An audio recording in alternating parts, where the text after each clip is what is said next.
In 2004, the Lego Group was losing $1 million a day. Most people think they were losing to video games. They weren't. They were losing to their own ego. They had too many unique bricks, too many cool projects, and zero discipline. They were a month away from total bankruptcy. Most of you watching this right now are building your AI workflows exactly like Lego in 2004. You're stacking 10 tools together, calling it a workflow, and praying it scales. It won't. Today, we're stripping the fluff. I'm going to show you why simplicity is violent, why your AI system is actually just a pile of hacks, and how to stop chasing models so you can actually start building a moat. Let's talk about the designer trap. Before Jürgen Vig Knudstorp took over Lego, designers had total freedom. They made thousands of unique pieces that only fit one set. It was creative, but it was expensive and stupid. Does this sound familiar? I'm using Claude for reasoning. Then piping it through Zapier to a custom GPT, then hitting a Midjourney API, and finishing it in a Notion database. You aren't building a system, you're building a Rube Goldberg machine. If one API changes or one prompt drifts, the whole thing collapses. In AI, designers are optimizing for cool instead of profitable. You're building fragile complexity because it makes you feel like an engineer. Real engineering is making the most with the least. When Lego fixed their problem, it wasn't a group hug. It was a massacre. They cut the number of unique pieces by half. They killed projects. People lost their dream designs. If you want to survive the AI bubble, you have to be violent with your stack. Kill half your prompts. If a prompt needs a 5-page PDF of instructions to work, it's a bad prompt. Remove redundant agents. Do you really need 3 different research agents?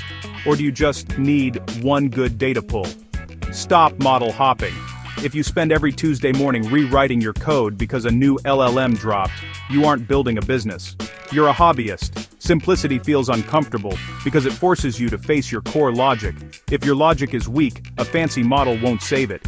Lego stopped asking, "Is this cool?" and started asking, "Does this sell?"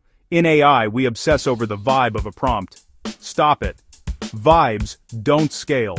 You need to treat your AI outputs like a manufacturing line.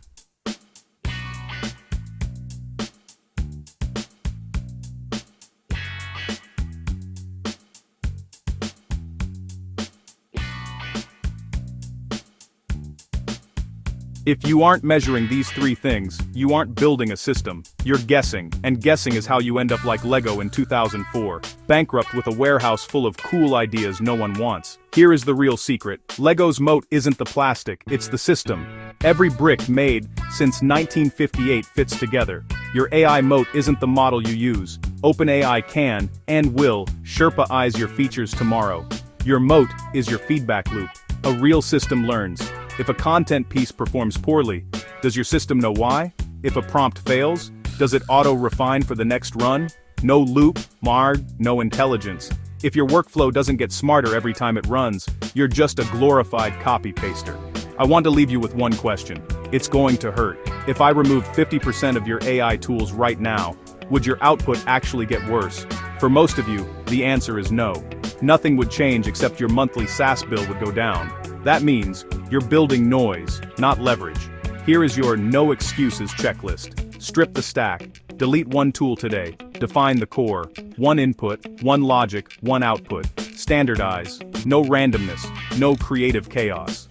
Most people fail in AI not because the tech is hard, but because they refuse to simplify.